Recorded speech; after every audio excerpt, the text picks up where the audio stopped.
What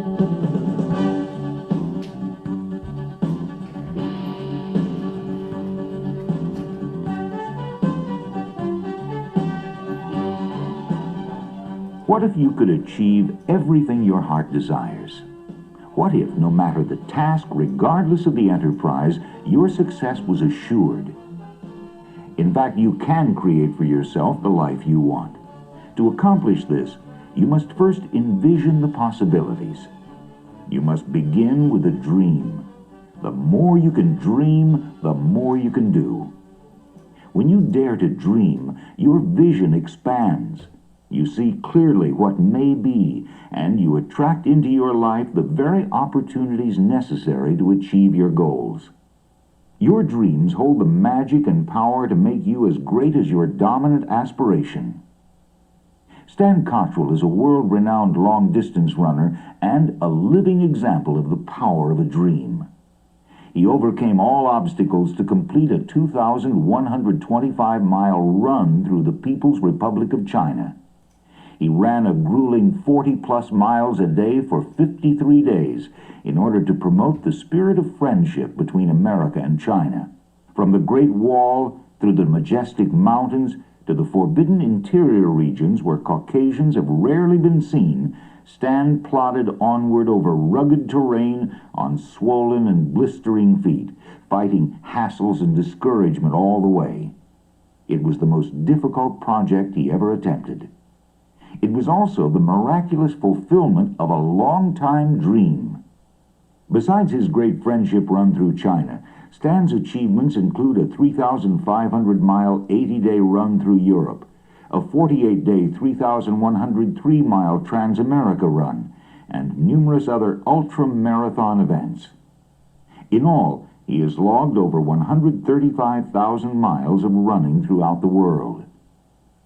Stan Cottrell is also a speaker and author, and is the founder of Friendship Sports, a non-profit organization which promotes the spirit of friendship and cooperation between nations through sporting events. He personifies his strong and enduring message as he urges us to reach deep within ourselves to uncover the potential for victory that we each possess. And now, here's Stan Cottrell with his own personal reflections on what it takes to turn dreams into reality.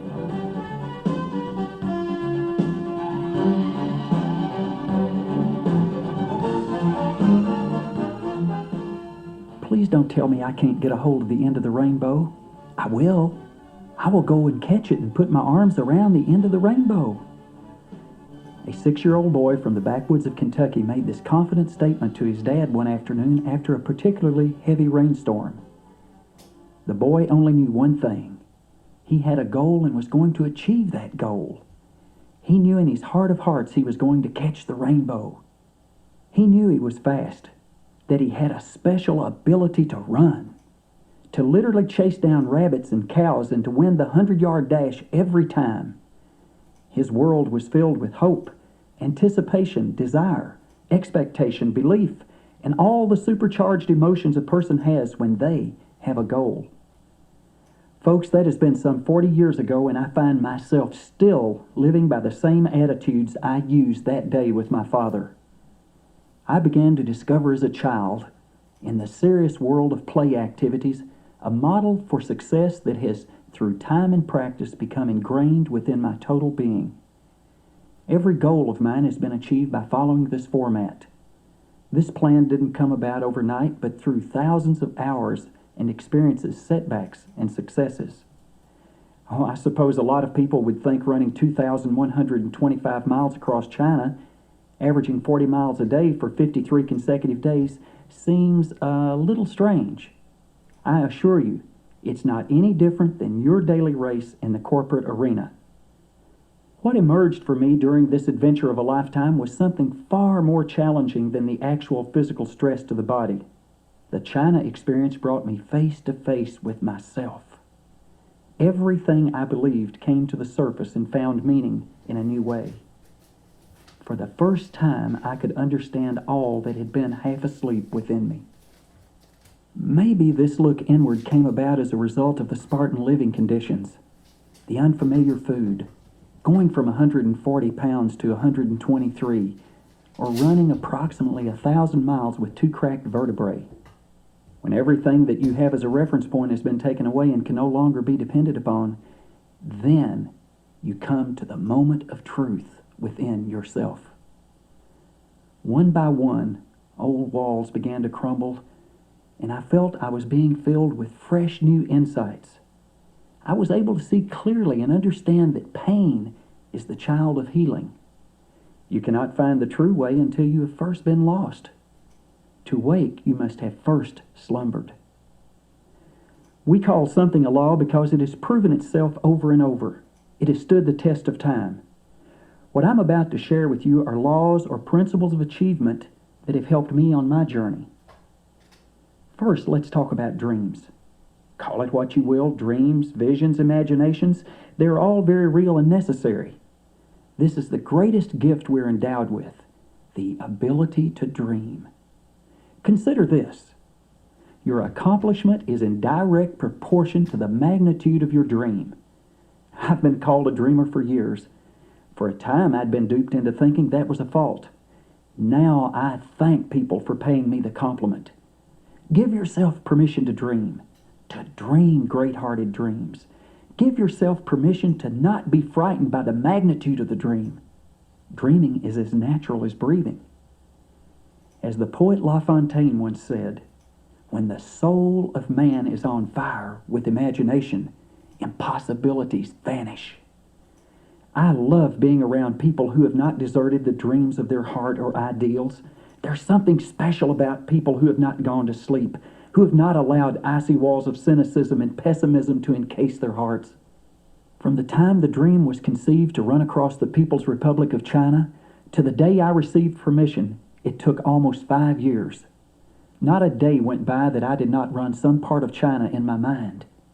I suppose I ran across China at least 10,000 times before I stepped foot on that ancient and forbidden land. And the dreaming didn't stop there, because every new morning I had to visualize the day ahead. I could see myself climbing the mountains, running in the rain, wading through the mud, and dealing with the howling winds. All the while, thousands of bits of information were being integrated into that $4 billion computer center that I take with me everywhere. It's stored in the area from my nose up. In fact, you too have such a system available, the same place. We marvel so much over the computer technology of today. We have the greatest of the greatest at our command, the human mind. Don't be afraid to use it. I find it to be very user-friendly, and there is not a day goes by that I don't discover something new as far as expanded capabilities. It all starts with a dream, whether it's running the 100-yard dash, going to college, asking for a date, running across China, seeking political office, having a family. It all starts with a dream. What are your dreams? Unfortunately, the majority of folks sleep their entire lives through, and maybe just once or twice wake up and take a dim look around. They're so frightened by what they see, they decide to go back to sleep. Don't be afraid to step out and follow the dream that's in your heart. There's no way you'll be a loser. Now catch this point. If we are to do great things, we must dare to dream great dreams. This is the first and most important law of human achievement. During my run in China, I started seeing people in a new way. Not what was so different, but what was similar. We all are created from the same clay. Go through the parade of the seasons. We all struggle with the same universal themes. Let's face it, most of us do not live heroic lives. We struggle to get through the day, to carve some bit of happiness and satisfaction from an unyielding world. For leaving my job to follow my dream of running China, I heard this over and over. His wagon is short of a full load, or his elevator doesn't go all the way up or down. What about you? Do you get the same barbs? Being bathed in the acid rain of skeptics, my next lesson was ready to be understood. In the villages of China, there's an old folk tale about the roc and the wren. As the story goes, the roc was a great bird. like an eagle that soared through all the known and fabled regions of the universe. Someone mentioned to the wren that the rock could fly hundreds of miles without a halt. "You and I know very well," said the wren, "that such a thing is impossible. Why, the farthest one can get is that elm tree over there." And so the wren never flew beyond the elm simply because it was not familiar with the second law of achievement, and that is, in every wren there is a potential eagle. We're all capable of far more than we think we are. We are creatures of enormous potential. After 137,000 miles of running over 34 years, I am just beginning to scratch the surface of my potential. If the body is limited, then the spirit of a person is indeed unlimited. Measure yourself against your dream. Don't be afraid to think you're better, faster, smarter, more intelligent than you think you are presently. You're capable of doing great things and achieving goals you never thought possible. Each of us has particular gifts, unique talents and abilities. All of us are important. No matter who we are or where we live our lives, we have important contributions to make to the world. So you've got to have a dream. You have to visualize yourself doing whatever it is you dream. The 5 years of getting permission to run across China took thousands of hours, preparation, fundraising, strategic planning, and sharing before I boarded the plane for the Orient. I could literally see myself running day after day. I kept myself in a state of readiness. Every day of my life, regardless of the circumstances, I prepare to go out and accept the challenge with a resolute heart. 20 years ago, I couldn't have accomplished some of the things I'm doing today. I wasn't prepared mentally or emotionally to take on the long run. The ability to run long distances doesn't come overnight. It takes years of ongoing preparation in all seasons. Every day of your life should be a new discovery about yourself. When I ran across Europe, for instance, 80 consecutive days, 40 plus miles per day, I learned of untapped potential and capabilities. The completion of this goal prepared me to take on the biggest challenge at that point in my life, the run through China. We all have an eagle inside that is capable of flying beyond the elm tree into the fabled regions of the universe. Now, the next principle, law or step, is where the rubber meets the road. This is where the path gets narrow and few will trod. Lots of folks talk about and dream great-hearted dreams, but when it comes to energizing, law number 3 says, put yourself in a position where victory is possible. It seems at this point excuse-itis prevails. You'll say, someday, later, who am I to think I could possibly? And this list goes on to ad infinitum nauseam. Turn that dream and potential into action. Not someday, but right now. People ask me how I ever got to China. I'm not sure if you're ready for this answer, but here goes. I asked. The standard comeback to me is always, no, Stan, now wait a minute. There's got to be more than that. That's just too simple. I wrote a letter 1 paragraph long to the head of China, and that started the whole ball rolling. I know that no matter what I ask, one of 3 things will happen. Either I'll be ignored, or someone will say no, or someone will say yes. Position yourself for a victory. I couldn't have caught my rabbit by standing still. I can't expect good family relationships without communicating. I couldn't have had books published without pecking away at my computer and asking a publisher to take a look. I can't have friends by becoming a hermit. Even this insight message that you're listening to is a result of asking. The successes you are having in your life are a direct result of positioning yourself for that victory to take place. In running long distances, I've encountered time periods of 10 to 20 straight days of driving rainstorms. It's not the most pleasant thing in the world to run in all that mess. I had to make decisions. Do I sit in some hotel room until the storm passes? And I don't know how long that'll be. Or do I get out on the road and go? I may not make the mileage that I would like, but I know I'm farther down the road than just sitting and waiting. Sounds a bit like a principle for life. My daddy used to always say, you can't hold a person down who keeps moving. You have opportunities today that this time next year, or sooner, will be forever gone. So get started with your special dream and achieve the victory we will all benefit from. The next area is what I call a hush-hush area. Why? Because no one wants to talk about this, and I would be remiss if I didn't. I've heard a lot of motivational speakers get up and get their audiences higher than a Georgia pine, and yet miss this point entirely. No matter what you dream, in the beginning you will run with a kind of ease and measured grace. Your dream, like mine, will be new and alive, and you will be happier than a new rooster in a hen house. You will feel wonderfully alive and strong. But I know one thing for certain, whether in business, relationships, athletics, there will come those times when the road gets longer, the hillside steeper, and the pain becomes more persistent. You struggle to remember the power and quality of the original dream. I eventually got to China, but it wasn't an instant success. The months it took to get things going turned to years. I had to raise hundreds of thousands of dollars. I called on 1,900 individuals and corporations and was turned down 1,858 times. So much for all this positive thinking stuff. I was getting barbecued. Stresses and distresses are reality. I think too many have distorted the idea of a positive mental attitude.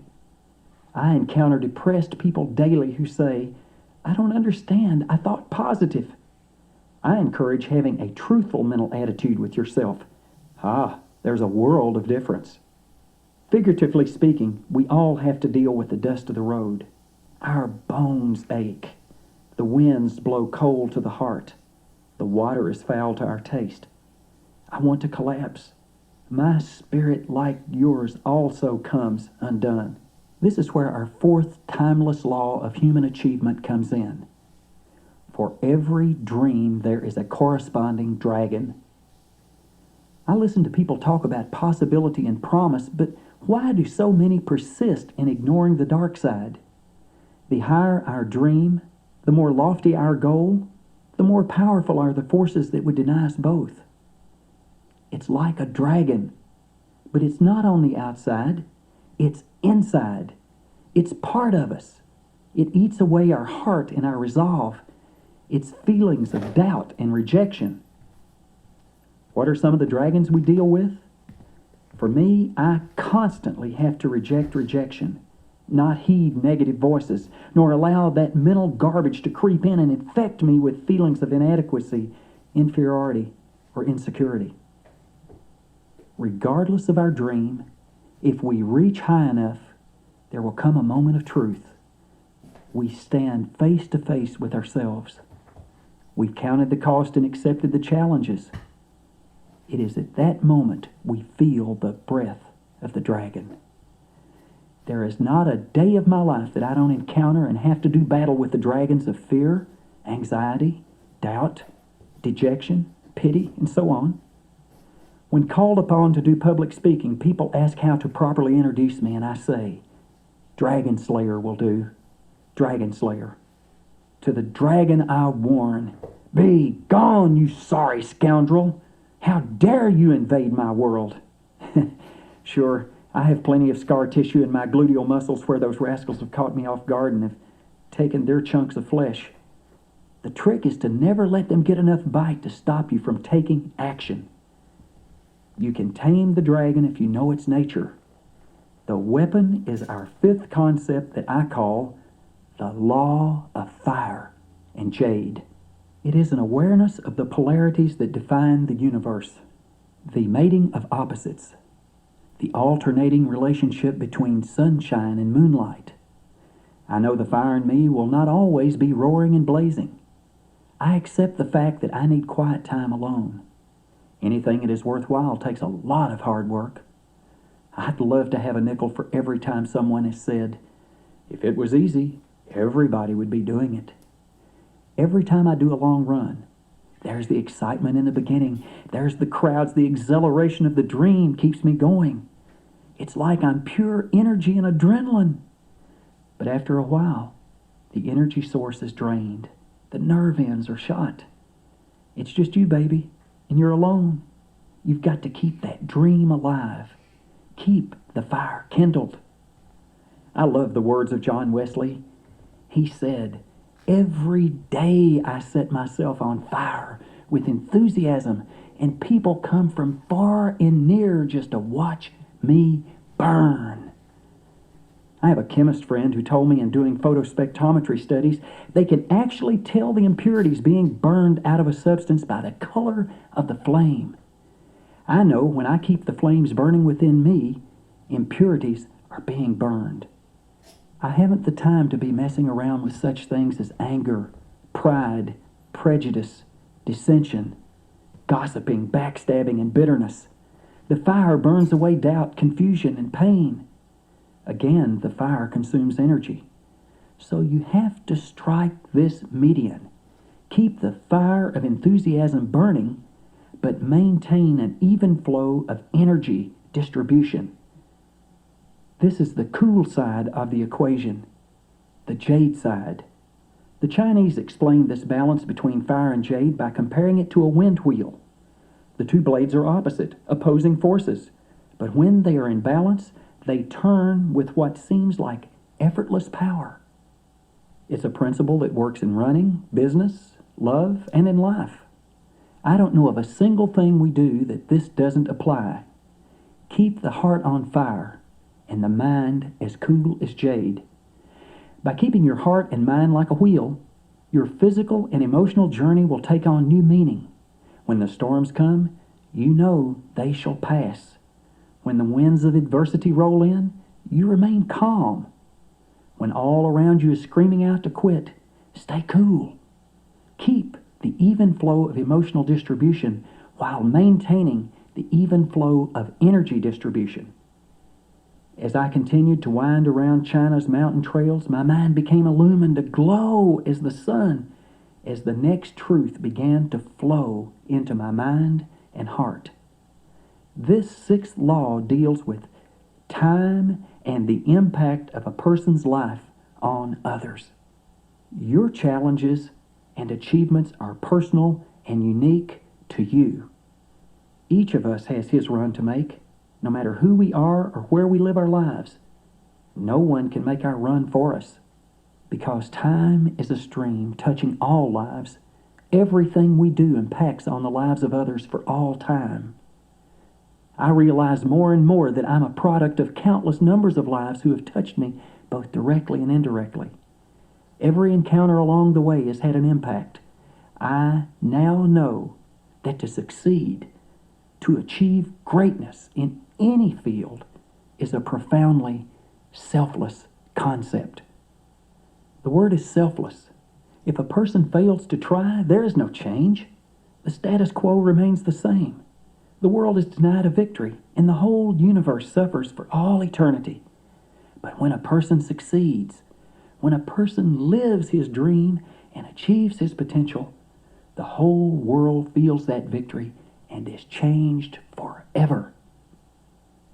I continue to learn that every step toward progress is a sacrifice. We receive by giving, gain by losing, grow by dwindling, live by dying. I think when it gets right down to it, the most important thing I learned on the run across China had to do with my own motivations. The most liberating aspect in my life has been the moving away from selfish desires to selfless desires. At first, I thought I was motivated by this personal dream of running across China. But when times got hard and I didn't think I could go on, someone would meet me and say, "Many people are anxiously awaiting your arrival in the next village. Your passing through will bring endless joy." Now, wait a minute. I've heard it time and time again about how one person can make a difference in the world. But me? Absolutely I can. And you certainly can too. We both have a unique message we're delivering to the world by what we do. Each of us has a gift of friendship that no one else can deliver. just as no one can run your race for you. You are an important person. We each touch an incredible number of people in the course of our life. What is the message you're sending? Is it hope, joy, encouragement, confidence, or one that signifies an endless circle of gloom, doom, and depression? For every person I meet, I think maybe, just maybe, I can plant a seed that will take root and grow into a mighty oak tree. Maybe my life can help to bring better understanding between people and countries. I think every person can break down walls that divide one human being from another. The world can be a better place because of my life and yours. I know one thing for certain. A selfish dream won't sustain itself, but a dream that embraces the lives of others will endure anything the dragon can devise. Let's review the 6 principles of success. 1. To do great things, dream great-hearted dreams. 2. Remember, in every wren there is a potential eagle. 3. Put yourself in a position where victory is possible.